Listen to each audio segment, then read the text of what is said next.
I always have the zest to learn. And on this trip, I go out of myself and take on a path to enlightenment. Being a pilot has taken me nearly everywhere around the world.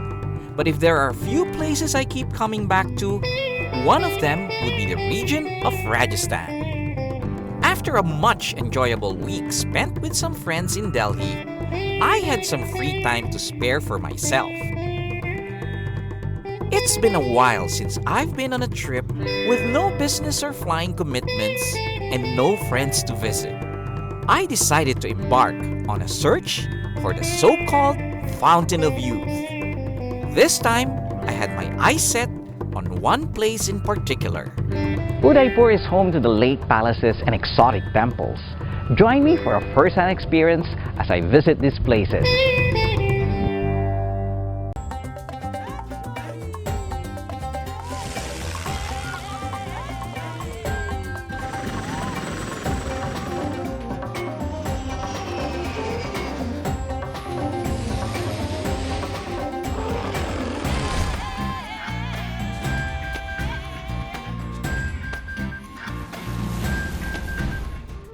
It's seldom for me to go on a personal trips nowadays. So when a bit of free time presented itself, I simply had to jump at the opportunity in style.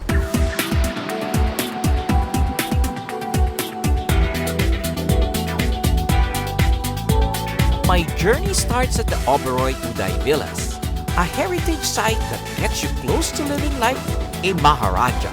Hi, thank you. Such a nice lake, huh? This is the best way to go to the hotel. Being in a boat in Lake Pichola is something that everyone should experience when they come to Udaipur.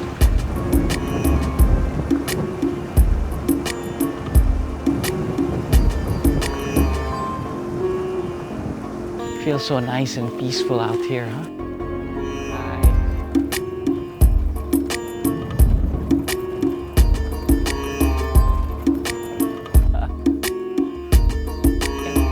Such nice traditional welcome. Yes, I'm beginning to feel healthy already. The Oberoi Uday Villas is a splendid view of architecture inspired by the majestic palaces of a bygone era. This 30-acre resort was built under the watchful eye of PRS Oberoi, who was inspired by the grandeur of Udaipur's culture.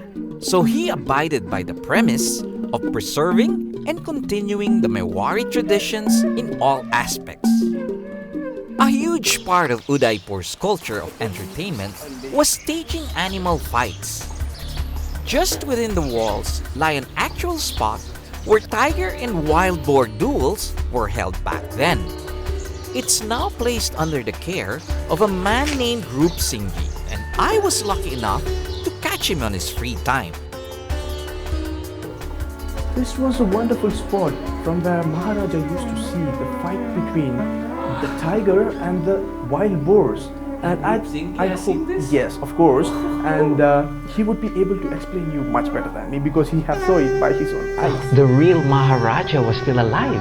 Maharana monsoon पहले जाते आते समय यहाँ wild tiger की fighting कराते Maharana top से देखते और यहाँ से इस पब्लिक देखती पीछे से स्टाफ देखता. You had a very colorful life, huh? Yes, he had a very First attack wild boar, back to the tiger fell, and tiger. As someone puts it, nature has provided lakes and mountains, and the human hands has enhanced its charm by building huge palaces. And you'll see why as you step out of the Uday Villas. A good pastime in the afternoon is just boating around Lake Pichola. This man-made lake was built along with other lakes to meet the drinking and irrigation needs of the city. Quite an impression it left on Maharana Uday Singh that he decided to found the city over here. That's Jagmandir Palace. It's made out of yellow sandstone and marble, and it has a very Islamic influence in architecture. Emperor Shah Jahan, who later on built the world-famous Taj Mahal, derived some of his ideas from this palace when he stayed here after revolting against his father in the 17th century. And this is the summer palace. This is where the Maharana stays during summer because it's much cooler with all the water around the palace. That's the city palace. Starting from the 15th century, this is the largest palace in the state. And we'll take a closer look at it when we return.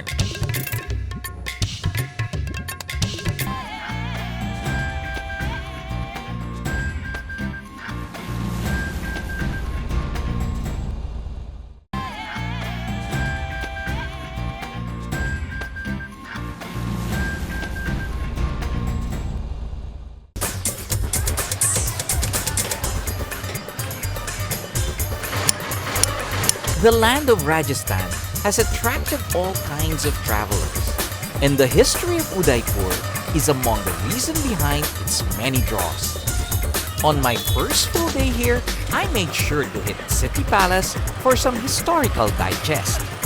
One of the local guys, Shahan, was kind enough to show me around. This is the wall where they have the elephant fight. You know, they pull each other and whoever touches this wall loses. That would have been interesting times. In the past, the elephant fights were staged to test the fighting abilities before being sent to actual battles. This is where the king would sit and look at the new coronation.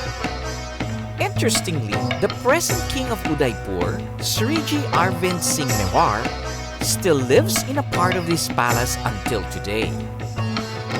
Over here, it's very low so that people look down and pay respect to the king, and tight so that not everybody can come in at the same time. So you see the passageway are very tight, very narrow, so that when somebody wants to attack the king, they can't go all at the same time. One will have to go one by one. And when you go out here, your head is cut if they don't like you. This is sometime you can get the fresh air, sometime for the ladies, so they can watch down, nobody can watch them. This courtyard can be viewed from windows in all four corners.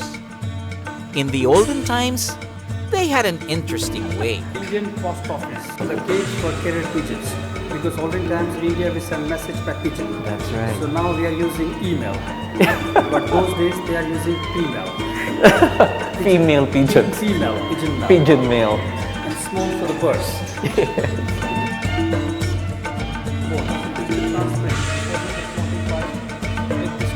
Right now we are here. But yes, down the feather.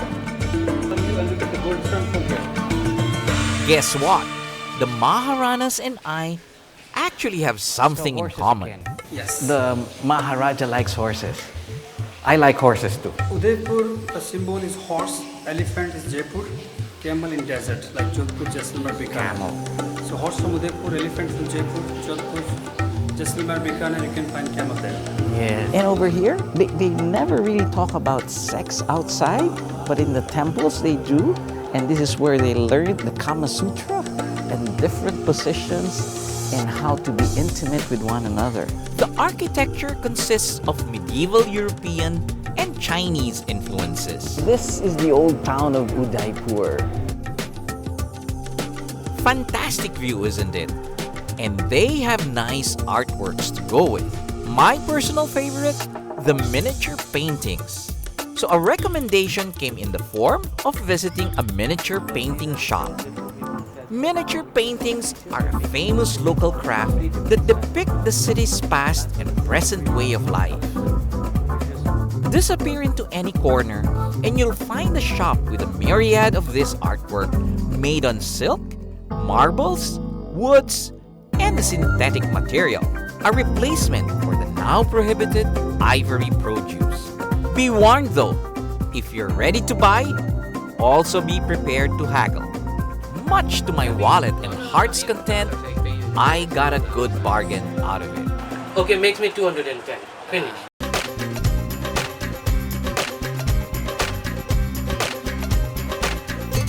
Udaipur prides itself as a state that has never been conquered by any foreign forces. And I admire them for that. Its people owe a great deal of their independence to two exceptional heroes. The Famous Maharana Pratap and his favorite mount Chetak. It is said that after being wounded, Chetak has brought the Maharana all the way to safe area. During one of the battles between Udaipur and the Mughals, a Mughal elephant charging towards Pratap wounded the horse's leg, leaving him severely injured. But he was determined to keep his master alive and used up all his strength to carry him to safety. Shortly after they got to the foot of the mountain, Chetak died in the arms of his master. Chetak's contribution to their history was a clear display of bravery and loyalty. That his name and the Maharana Prataps are still closely associated until today.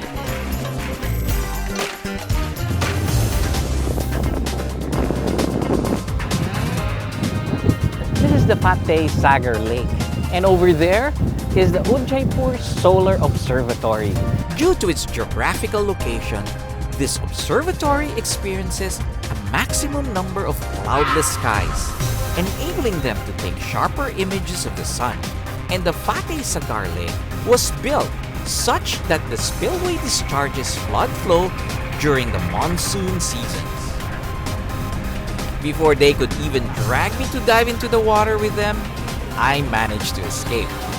My next stop, the Monsoon Palace. I can see from here the Monsoon Palace, zigzag road, very interesting drive. The Maharanas had a perfect life.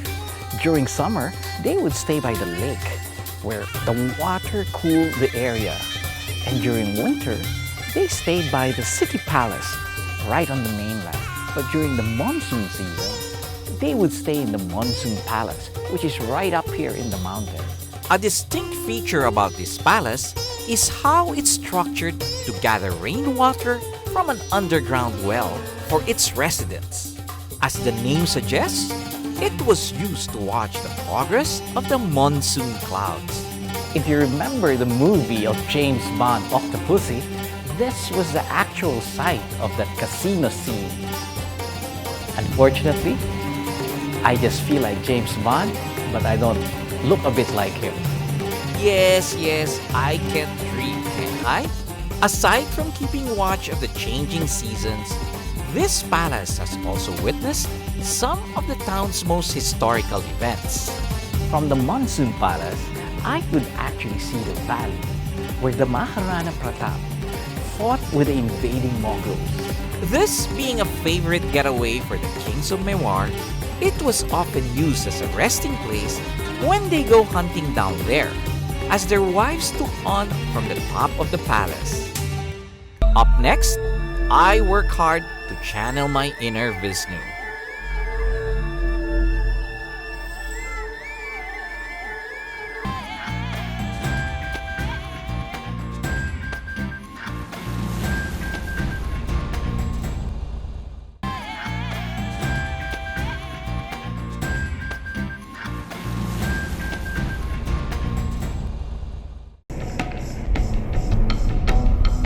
Still intrigued by the other facets of Udaipur's way of life, I headed out of city outskirts to visit two famed little villages, namely Eklingji and Nagda.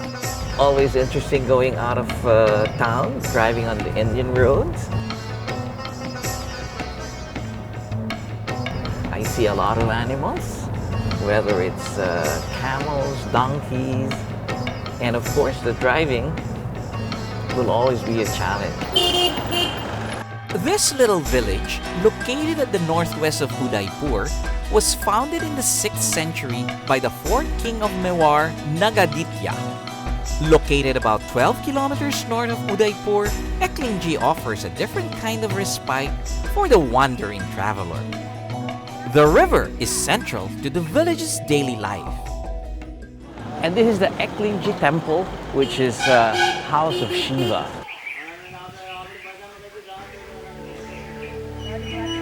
The god they deem as the supreme power.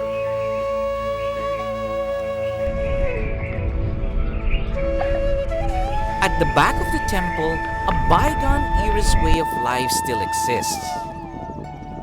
It's one of the most known places of worship in the whole of Rajasthan.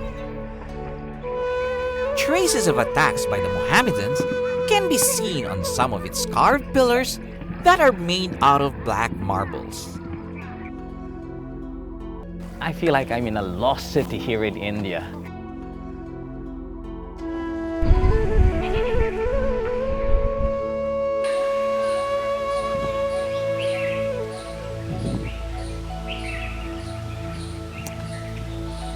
Just 2 kilometers away from this site lie the sleepy village of Nagda.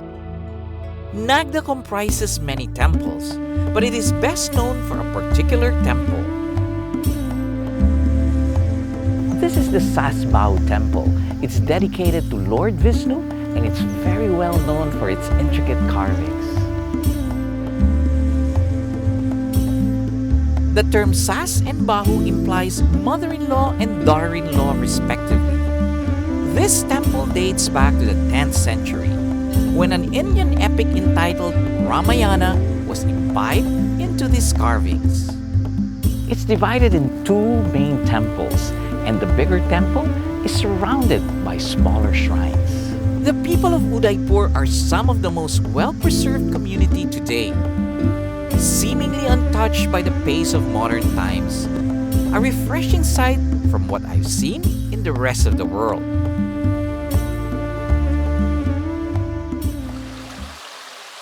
Of course, I wouldn't let this trip end without finding a close answer to my quest for the Fountain of Youth, which I did in something this country is well known for. As the birthplace of yoga, thousands of people flock to India every year to learn about the ancient meditative practice that is said to help humans live longer. Here, I was introduced to the most basic form of yoga, the Hatha Yoga. It's composed of body postures and breathing exercises that focus on promoting balance and achieving a sense of calm. Namaste, my name is Hemaita Kumawat. I'm a yoga instructor.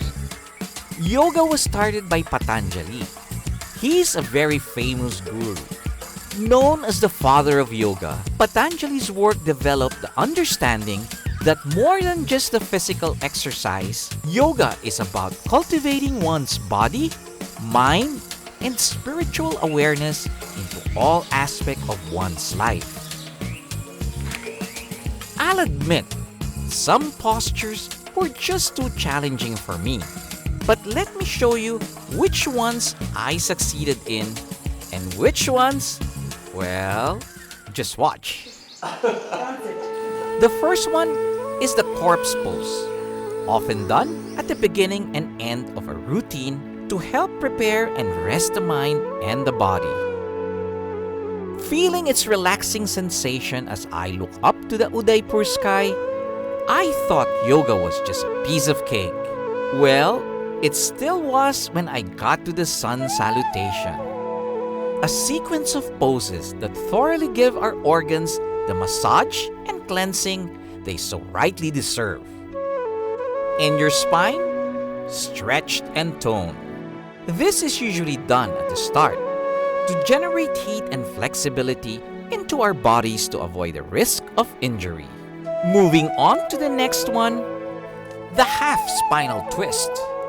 This aids in improving the body's digestion and circulation. Stretching to each of those sides strengthens the arms and the wrists. As for me, that helps a lot when I'm in the pilot seat flying an aircraft and maintaining my still present, youthful muscles. Okay, now, the locust pose is a bit of a workout to tell you the truth. Having been inactive on the lower side of my body for a while, gave my thighs a bit of shock. But since it helps in improving my posture and digestion, I might as well give it my best. Flying requires a lot of focus.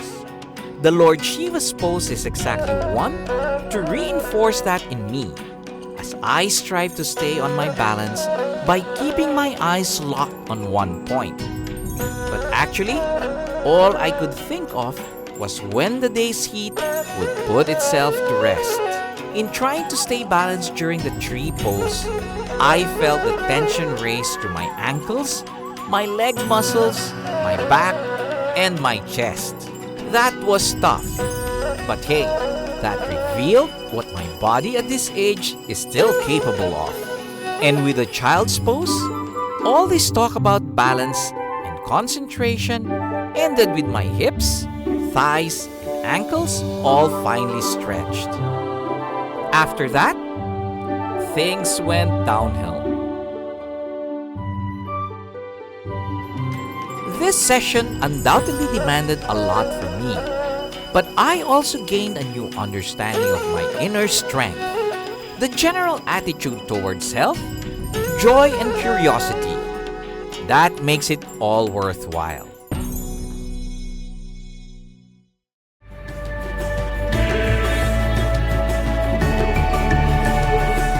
Udaipur is a study in contrast, a harmonious blend of a past era and that of the present. Its well-thought-out palaces and temples, down to its simple handicrafts, are clear indication of how they came to be great engineers and artisans. I realize today that there are no shortcuts in life. There's no such thing as discovering the fountain of youth. It's having a balance of regular exercise, good education through travel, proper diet, and a time to nourish one's spiritual self that will always keep you energized. This has been your captain, Joy Roa. See you in our next Asian Air Safari.